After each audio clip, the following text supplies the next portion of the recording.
지금 대한민국은 아열대 기후로 변하고 있습니다. 이건 제 내피셜이 아니고 상당수의 기후학자들이 그렇게 발표하고 있거든요. 겨울이 점점 짧아지니 라이더들에게는 좋아졌다고 할 수도 있는데 습도가 높은 우리나라 특성상 더울 때가 정말 큰 문제입니다. 우리가 쌀쌀할 때 라이딩을 할 수 있는 방법은 꽤나 많거든요.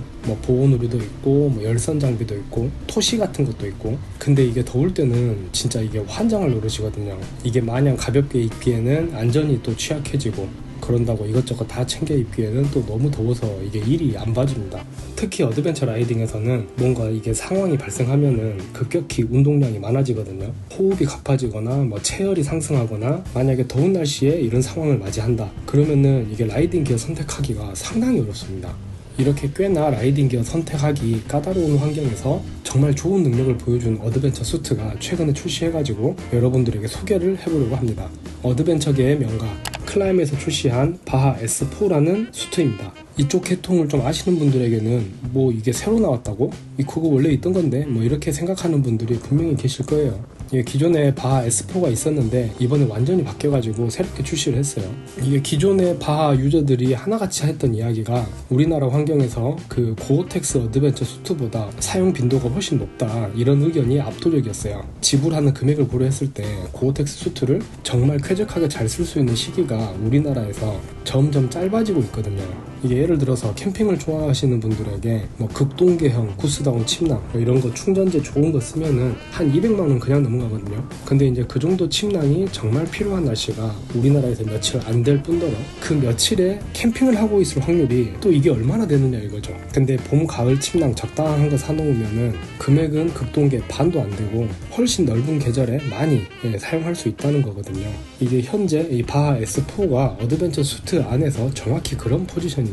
근데 그런 통기성이 좋은 메쉬 어드벤처 수트 중에서는 가장 본격적이고 헤비듀티 버전이라고 할까? 내구성이 극도로 높은 그런 구성이라고 볼 수 있을 것 같아요. 제가 이번에 사용하면서 느낀 이 신형 바하 S4의 장점은 첫 번째, 굉장히 편합니다. 근데 이 옷이 라이딩 기어란 말이에요. 마냥 편하다고 능사는 아니죠. 보호 성능이 굉장히 중요한데 이게 보호가 잘 되려면 갑옷을 입으면 됩니다. 근데 이제 갑옷을 입으면 불편하겠죠. 그래서 보호용 의류를 편하게 만든다는 거는 굉장히 난이도가 높은 작업이에요. 이 옷도 손에 들어보면 묵직합니다. 보호된 내장 자켓들이 원래 가지고 있는 무게감 같은 게 있어요. 그거에서 획기적으로 가볍거나 그렇진 않습니다. 근데 걸쳐보면은 무게감이 진짜 의식이 전혀 안 됩니다. 보통 원단이 유연해지면은 그만큼 편하지만 당연히 내구성은 또 그만큼 떨어져요. 메쉬 패널도 마찬가지입니다. 메쉬 비중이 많으면 많을수록 당연히 시원해지지만은 하드쉘만큼 튼튼하게 만들기는 어렵겠죠. 근데 이 옷은 내구성이 필요한 부분에는 슈퍼 패브릭이라고 해가지고 어깨, 팔꿈치, 무릎 이런 데에 만져보면은 약간 돌기, 그런 엠보싱이 있는 그런 책받침 같은 느낌의 원단으로 되어 있거든요. 여기가 바로 그 갑옷 역할을 하는 파츠죠. 슬립 시 마찰에 대한 내구성, 그리고 미끄러짐을 유도하는 역할을 해요. 그리고 이 자켓의 이름이 바하 S4죠. 이 이름에 힌트가 있는데 바하는 멕시코의 사막 이름입니다. 여기서 랠리도 해요. 옛날에 몽키나 XR 이런 거에서 스페셜 버전 중에 쌍룬 라이트로 유명한 바하라는 버전이 따로 있어요. 아무튼 그러니까 바하 S4에서 바하는 더운 기후를 뜻하는 것이고 S4의 S는 스트레치의 약자입니다. 그래서 내방향 스트레치를 뜻해요. 이 부분이 바하 S4의 이 기가 막힌 착용감에 한몫을 하는 것 같아요. 활동이 편하면서 옷의 무게가 잘 분산되도록 역할을 해줍니다. 이게 라이딩 시에 그 착용감이 조금 안 좋은 옷들은 야금야금 체력을 빼앗기고 또 움직임도 방해를 하죠. 그래서 라이딩 기어에서 이렇게 편한 옷은 궁극적으로 더 안전한 옷이 되겠죠. 두 번째 장점은 시원합니다. 근데 이 시원함은 좀 설명이 필요할 것 같아요. 적당히 더울 때는 확실히 시원한 건 맞아요. 근데 이게 진짜 더울 때 있잖아요. 진짜 더울 때는 안 돼요. 그건 에어컨만 가능해요. 이게 정말 더운 날씨라면 그 와중에 좀 덜 덥게 만들어주는 정도, 그리고 만약에 운동량이 높아져가지고 몸 내부에 열이 막 이렇게 차는 상황 있잖아요. 이럴 때는 빠르게 열 발산을 해줘야 되는데 이런 것도 어드벤처 수트 치고는 바하 S4가 좀 유리합니다. 그리고 햇빛이 강하고 만약에 내가 운동량이 없다, 가만히 정지해 있다, 이럴 때도 오히려 이 자켓을 입고 있는 편이 벗고 있을 때보다 좀 덜 뜨겁다고 느껴졌어요. 그런다고 해도 이 옷을 입으면 막 온도를 떨어뜨려주고 그런 마법의 옷은 아니에요. 이건 정말 착각하시면 안 됩니다. 그냥 더운 날은 뭘 해도 더워요. 제가 사용한 환경은 가장 추울 때는 한 10도 어간 정도 됐고, 가장 기온이 높을 때는 한 32도 정도 됐습니다. 그리고 주로 초원과 사막 기후에서 사용을 했고요. 이게 솔직히 우리나라처럼 하드벤처 위주의 환경이라면은 그냥 프로텍터의 모토저지 세팅이 더 낫습니다.